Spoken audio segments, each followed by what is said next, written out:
ಶ್ರೀರಾಮ ಜಯ ರಾಮ ಜಯ ಜಯ ರಾಮ ನಿತ್ಯಭಕ್ತಿ ಕಾರ್ಯಕ್ರಮಕ್ಕೆ ಸುಸ್ವಾಗತವನ್ನು ಕೋರುತ್ತಾ ನಮ್ಮಲ್ಲಿ ನಮ್ಮ ಶಾಸ್ತ್ರಗಳಲ್ಲಿ ಸಮಾಜದಲ್ಲಿ ಪ್ರತಿನಿತ್ಯ ಅಥವಾ ನಮಗಾಗಿರ್ತಕ್ಕಂಥ ಅನುಭವಗಳನ್ನು ಇವತ್ತಿನ ದಿವಸ ಅದು ಶುಭವ ಅಶುಭವ ಅಂತಕ್ಕಂಥ ಒಂದು ಪರಿಶೀಲನೆ ಮಾಡೋಕ್ಕೆ ಹೋದಾಗ ಇವತ್ತಿನ ದಿವಸ ಋತುಸ್ರಾವ ಅಂದರೆ ಋತುಮತಿ ಆಗ್ತಕ್ಕಂಥದ್ದು ಋತುಸ್ರಾವ ಆಗ್ತಕ್ಕಂಥದ್ದು ದೇವಸ್ಥಾನಕ್ಕೆ ಹೋಗುವಾಗ ಮಂಗಳ ಕಾರ್ಯಗಳು ಮಾಡ್ತಕ್ಕಂಥ ಸಂದರ್ಭದಲ್ಲಿ ಅದು ಗೊತ್ತಾದಂತಹ ಸಂದರ್ಭ ಅದು ಶುಭವ ಅಶುಭವ ಅಂತಕ್ಕಂಥ ಪ್ರಶ್ನೆಗೆ ಉತ್ತರಗಳನ್ನು ನಾವು ಇವತ್ತಿನ ದಿವಸ ಹುಡುಕೊಂಡು ಹೋದಾಗ ದೇವಾಲಯದಲ್ಲಿ ಕಾರ್ಯಗಳು ಮಾಡ್ತಾಯಿದ್ದಾರೆ ಯಜ್ಞ ಯಾಗಾದಿಗಳಿರ್ಬೋದು ಪೂಜಾ ಕೈಂಕರ್ಯಗಳಿರ್ಬೋದು ದೇವಸ್ಥಾನಗಳಿರ್ಬೋದು ಯಾತ್ರೆಗೆ ಹೋಗ್ತಕ್ಕಂಥ ಸಂದರ್ಭ ಅಥವಾ ಯಾವುದೋ ಒಂದು ಕೈಂಕರ್ಯವನ್ನು ನೀವು ಈಗಾಗಲೇ ಒಪ್ಕೊಂಡಿರ್ತೀರ ಅಂತಹ ಸಂದರ್ಭ ಇದಕ್ಕೆಲ್ಲಕ್ಕೂ ಗಮನಿಸಕ್ಕೆ ಹೋದಾಗ ಪ್ರಥಮವಾಗಿ ನಾನು ಹೃದಯಪೂರ್ವಕವಾಗಿ ಪ್ರಥಮವಾಗಿ ಅನುಭವಪೂರ್ವಕವಾಗಿ ಹೇಳ್ತಕ್ಕಂಥದ್ದು ಬಹು ವಿಶೇಷವಾಗಿ ಹೇಳ್ತಕ್ಕಂಥದ್ದು ಏನಂದರೆ ಇದು ನಮ್ಮ ಸಮಾಜದಲ್ಲಿ ಇದು ನಮಗೆ ಒಂದು ವಿಶೇಷವಾಗಿರ್ತಕ್ಕಂಥ ಪ್ರಕೃತಿಯಲ್ಲಾಗ್ತಕ್ಕಂಥ ಒಂದು ಪ್ರಕ್ರಿಯೆ ಇದು ಸಾಮಾನ್ಯವಾಗಿ ಆಗ್ತಕ್ಕಂಥ ಒಂದು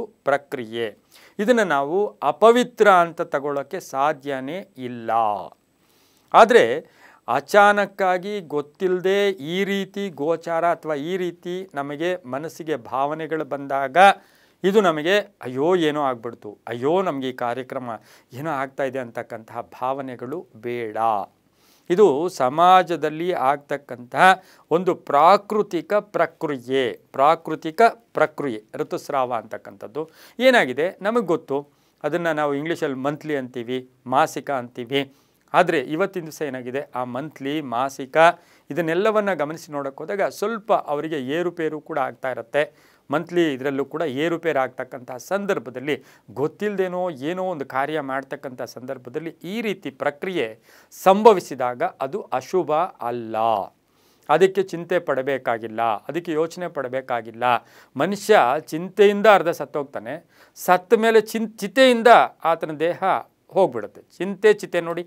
ಹಾಗಾಗಿ ಇವತ್ತಿನ ದಿವಸ ಯಾವುದೇ ಕೂಡ ಆದರೆ ಹಿಂದಿನ ಕಾಲದಲ್ಲಿ ಇತಿಹಾಸದಲ್ಲಿ ನೋಡೋಕ್ಕೆ ಹೋದಾಗ ಆ ಮಹಿಳೆಯನ್ನು 3 ದಿವಸ ಮನೆಯಿಂದ ಹೊರಗಡೆ ಇಡ್ತಾ ಇದ್ದಿದ್ದು ಅಥವಾ ಎಲ್ಲೋ ಒಂದು ಕಡೆ ಬೇರೆ ಕಡೆ ಇಡ್ತಾ ಇದ್ದಿದ್ದು ಅಥವಾ ಎಲ್ಲೋ ಒಂದು ಕಡೆ ಆಕೆನ ಯಾರೂ ಮುಟ್ಟಬಾರ್ದು ಮಾತಾಡಬಾರ್ದು ಅಂತೂ ಕೂಡ ಕೆಲವು ಕಡೆ ಇತ್ತು.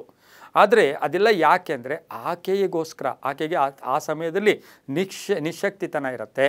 ಹಾಗೆಯೇ ಆಕೆಗೆ ಒಂಥರ ಮಾನಸಿಕವಾಗಿ ಯಾತನೆ ಇರುತ್ತೆ ಅಂತಕ್ಕಂಥದ್ರಿಂದ ವಿಶ್ರಾಂತಿಯನ್ನು ಕೊಟ್ಟು ಆಕೆಯನ್ನು ಒಂದು ಕಡೆ ಕೂರಿಸ್ತಾ ಇದ್ರು. ಆದರೆ ಇದು ದೇವತಾ ಕಾರ್ಯಗಳಿಗೆ ಯಾವುದೇ ರೀತಿಯಿಂದ ಅಶುಭ ಅಲ್ಲ, ಅಡ್ಡಿ ಬರೋದಿಲ್ಲ. ಶುಭ ಕಾರ್ಯಗಳಲ್ಲಿ ಗೊತ್ತಾಗದಾಗೂ ಕೂಡ ಇದಕ್ಕೆ ಯಾವುದೇ ದೋಷಗಳು ಕೂಡ ಇಲ್ಲ. ಆದರೆ ಇದಕ್ಕೆ ಏನಪ್ಪ ಅಂತ ಹೇಳಿದ್ರೆ ಆ ಥರ ಏನಾದರೂ ನಿಮಗೆ ಅನಿಸಿದಾಗ ಆ ಥರ ಮನಸ್ಸಿನ ಭಾವನೆ ಬಂದಾಗ ಗೋಮೂತ್ರ ಅಂತ ಏನು ಕರಿತೀವಿ, ಗೋವಿನ ಮೂತ್ರ, ಅದು ಭಾಳ ಪವಿತ್ರವಾದ್ದು. ಎಷ್ಟು ಅಂದರೆ 7 ನದಿಗಳನ್ನು ಏಕಕಾಲದಲ್ಲಿ ಒಂದು ಕಡೆ ನಾವು ಆ ನದಿಯನ್ನು ನೀರನ್ನು ತಂದು ಅದನ್ನು ಪ್ರೋಕ್ಷಣೆ ಮಾಡಿಕೊಂಡಿದ್ದಷ್ಟು ಫಲ ಗೋಮೂತ್ರದಿಂದ ಬರುತ್ತೆ. ಹಾಗಾಗಿ ಈ ಕಾರ್ಯಗಳನ್ನು ನಡೆದೋಗ್ಲಿ, ಕಾರ್ಯಗಳ ಮುಗಿದೋಗ್ಲಿ, ಆಮೇಲೆ ಆ ತಾಯಿ ಅಥವಾ ಆ ಮನೆಯಲ್ಲಿ ಸ್ವಲ್ಪ ಗೋಮೂತ್ರ ಸಿಂಪಡಣೆ, ಗೋಮೂತ್ರದಿಂದ ಸ್ನಾನ ಮಾಡಿದ್ದೆ ಆದರೆ ಆ ಥರದ್ದೇನಾದರೂ ಮಾನಸಿಕವಾಗಿ ಏನಾದರೂ ಇದ್ದರೆ ಅದು ಕೂಡ ಹೊರಟೋಗುತ್ತೆ. ಅದು ಬೇಕಾಗಿಲ್ಲ, ಆದರೆ ಇದಕ್ಕೊಂದು ಪರಿಹಾರ ನಾವು ಕೊಡಲೇಬೇಕು. ಹಾಗಾಗಿ ಗೋಮೂತ್ರದಿಂದ ಸ್ನಾನ ಮಾಡಿದಾಗ ನೀವು ಮಾಡಿದ ಕಾರ್ಯ ಶುಭ ಆಗುತ್ತೆ, ಒಳ್ಳೆಯದಾಗತ್ತೆ, ತುಂಬಾ ಒಳ್ಳೆಯದಾಗತ್ತೆ.